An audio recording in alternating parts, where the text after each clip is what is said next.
আসসালামু আলাইকুম everyone, welcome to couple cookery. আজকে আপনাদের সাথে শেয়ার করব অসাধারণ স্বাদের আমার নিজস্ব রেসিপিতে গরুর মাংসের ভুনা। প্লিজ আমার চ্যানেলটা সাবস্ক্রাইব করে ভিডিওটা লাইক, কমেন্ট এন্ড শেয়ার করবেন। গরুর মাংস ভুনা করতে চুলায় একটা প্যান বসিয়ে দিয়ে দিচ্ছি হাফ কাপ অয়েল, দিয়ে দিচ্ছি হাফ কাপ পেঁয়াজ কুচি। চুলার আঁচ মিডিয়াম থাকবে। পেঁয়াজগুলোকে একটু ভেজে নিচ্ছি। এক টুকরো দারচিনি, 2টা লং, একটা তেজপাতা, 4টা এলাচ, 6টা কালো গোলমরিচ, সবগুলোকে একটু ভেজে নিচ্ছি।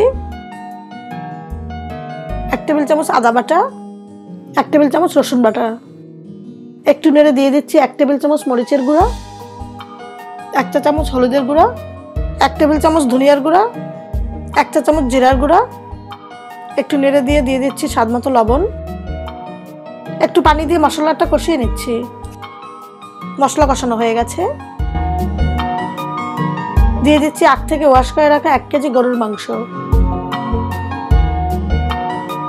এখন মাংসগুলোকে মশলার সাথে ভালোভাবে মিশিয়ে নিচ্ছি।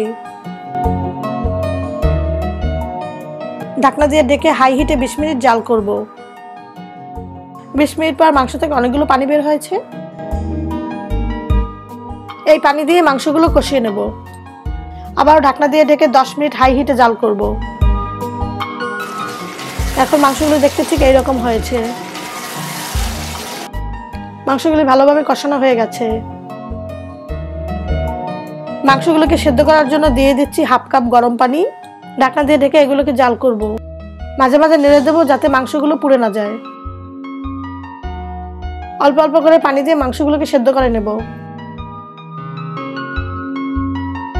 মাংসগুলো সিদ্ধ হয়ে গেছে। এখন দিয়ে দিচ্ছি হাফ চা চামচ ভাজা জিরার গুঁড়া। ফ্লেভারের জন্য দিয়ে দিচ্ছি 3টে কাঁচামরিচ। এখন মাংসগুলোকে বাগার দেব। এতে মাংসের টেস্ট বহুগুণে বেড়ে যায়। বাগার দেওয়ার জন্য চুলায় একটা প্যান বসিয়ে দিয়ে দিচ্ছি অয়েল। চুলার আঁচ মিডিয়াম থাকবে। দিয়ে দিচ্ছি কিছু রসুন কুচি।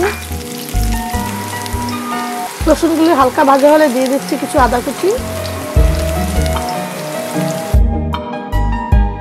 এগুলো ভাজা হয়ে গেছে। এখন রান্না করে রাখা মাংসগুলো এর মধ্যে দিয়ে কয়েক মিনিট জাল করে নিচ্ছি।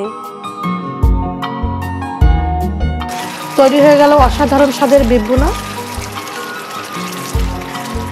আজকের ভিডিওটা দেখার জন্য সবাইকে অসংখ্য ধন্যবাদ। সবাই ভালো থাকবেন, সুস্থ থাকবেন। আল্লাহ হাফেজ।